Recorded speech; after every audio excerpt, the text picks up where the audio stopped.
Hello students, welcome to Pado Engineering. So today we are going to learn about abstract class with abstract method. So यहाँ पे एक problem statement लिख लिया है.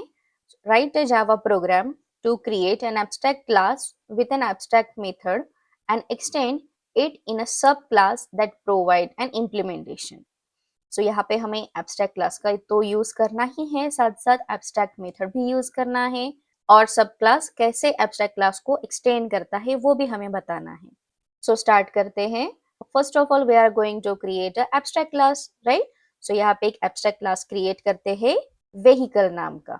सो यहाँ पे जनरल कॉन्सेप्ट को रिप्रेजेंट करता है एब्स्ट्रैक्ट क्लास. देन एक स्टॉप नाम की मेथड लिखते हैं और सिंपली एक स्टेटमेंट प्रिंट कर देते हैं व्हीकल स्टॉप. जब ये मेथड कॉल होंगी तब सिंपली एक स्टेटमेंट प्रिंट होगा व्हीकल स्टॉप नाम का, राइट. अब एक क्लास क्रिएट करते हैं जो कि एक्सटेंड करेगा व्हीकल क्लास को. ओके. सो यहाँ पे एक्सटेंड्स कीवर्ड का यूज होता है जो कि फीचर्स व्हीकल क्लास में हैं वो इनहेरिट होंगे ऑटोमेटिकली कार क्लास में. सो ये कॉन्सेप्ट हमने इनहेरिटेंस में पढ़ा है जो कि जावा की प्लेलिस्ट में आप देख सकते हो. So we can say that car is inheriting the properties of vehicle and car can use the method of vehicle, right. सो यहाँ पे हम एक मेथड क्रिएट करते हैं स्टार्ट नाम की.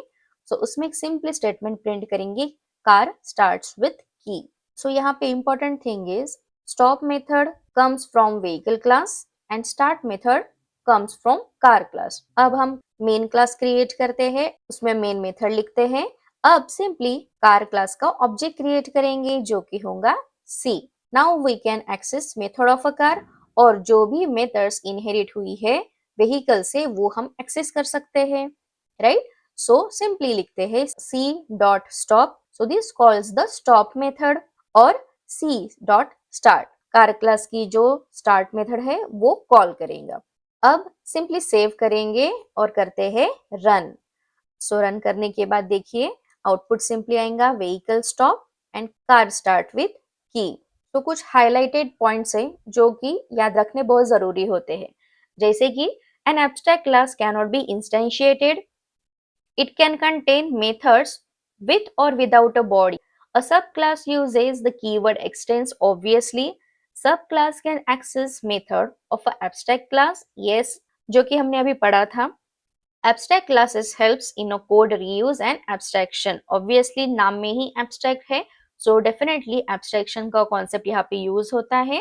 और कोड रीयूजेबिलिटी इनहेरिटेंस का पर्पस ही है code reusability. So automatically code reuse यहाँ पे हम कर सकते हैं. सो आई होप आपको कॉन्सेप्ट समझ में आ गया होगा. सो मिलते हैं नेक्स्ट क्लास में. Till then take care, bye bye, happy learning, keep learning.